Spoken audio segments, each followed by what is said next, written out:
හොඳයි ඉතින් අපේ යාළුවා අද තායිබෝන් කියලා කෘෂි නිවුස් YouTube channel එකට සාදරයෙන් පිළිගන්නවා. ඉතින් යාළුවනේ පුංචි තොරතුරක් අද දවසේ ඔයාලත් එක්ක බෙදා හදා ගන්න තමයි බලාපොරොත්තු වෙන්නේ.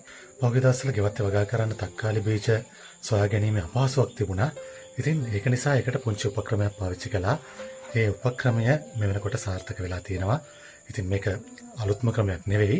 හැබැයි මමත් මේ ක්‍රමය අතදා බැලුවා.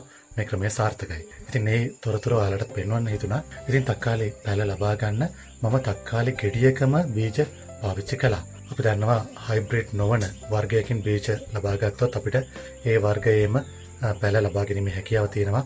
හැබැයි අපි වෙළඳ පොලේ තිබෙන දෙමුහුම් තක්කාලි වලින් බීජ ලබා ගත්තොත් ඒ වයින් අපිට හැදෙන පැලයේ අර මව් ලක්ෂණ තියෙනවා කියලා අපිට 100% සාතික වෙන්න බෑ.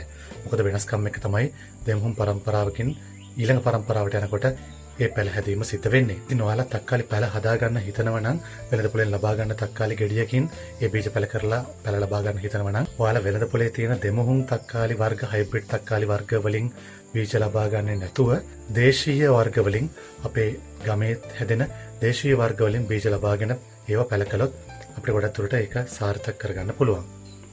හොඳයි ඉතින් යාළුවනේ මේ තියෙන්නේ මම තක්කාලි බීජ පැල කරගන්න භාවිතා කළ උපක්‍රමය. ප්ලාස්ටික් බෝතලයක් තමයි ගත්තේ. ඉතින් මේ ප්ලාස්ටික් බෝතලයේ උඩ කොටස කපලා ඉවත් කරලා ඒකට කොම්පෝස්ට් පොහොර පිරෙව්වා.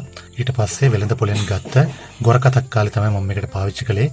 ගොරක තක්කාලි කියන්නේ කුඩා ප්‍රමාණයේ තක්කාලි ගෙඩියක් ලැබෙන වර්ගයක් ප්‍රභේදයක්.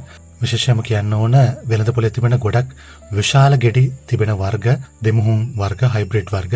ඒක නිසා මේකට හයිබ්‍රිඩ් වර්ග භාවිතා කරන්නේ නැතුව අපේ දේශීය තක්කාලි ප්‍රභේදයකින් ගෙඩියක් අරගෙන පැල කර ගැනීම තමයි ගොඩක් සාර්ථක වෙන්නේ. ඉතින් මම ගොරක තක්කාලි ගෙඩියක් අරගෙන ඒ තක්කාලි ගෙඩිය කපලා ඒකේ බීජ ටික ශ්ලේෂ්ම ලේවත් කරලා බීජ ටික වෙන් කරගත්තා.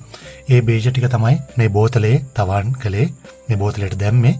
ඉතින් මේ වෙනකොට දවස් 7ක් ගත වෙලා තියෙනවා මේක මම තවන් කරලා.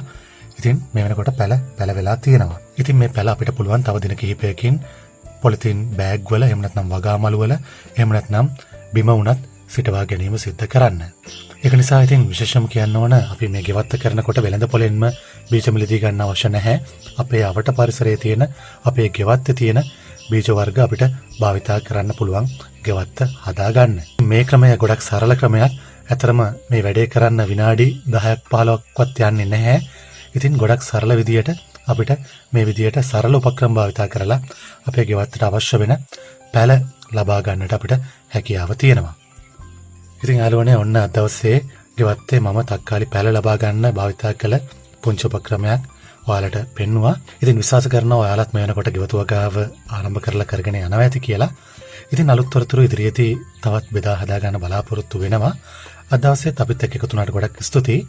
ඉතින් ඔයාලට වීඩියෝ එකෙන් ප්‍රයෝජනයක් වුණා නම් ඔයාලගේ යාළුවන්ටත් බලා ගන්න වීඩියෝ එක ෂෙයා කරන්න කියලා මේ වෙලාවේ මතක් කරනවා. ඒ වගේම ඔබ කෘෂි නිවුස් සබ්ස්ක්‍රයිබ් කරේ නැත්නම් අපේ channel එක සබ්ස්ක්‍රයිබ් කරන්න කියලාත් විශේෂයෙන් ඉල්ලා සිටිනවා. එහෙනම් ඉතින් අද දවසේ ඔයාලගෙන් සමුගන යනවා. ප්‍රාර්ථනා කරනවා ඔයාලට සුබම සුබ දවසක් වේවා කියලා.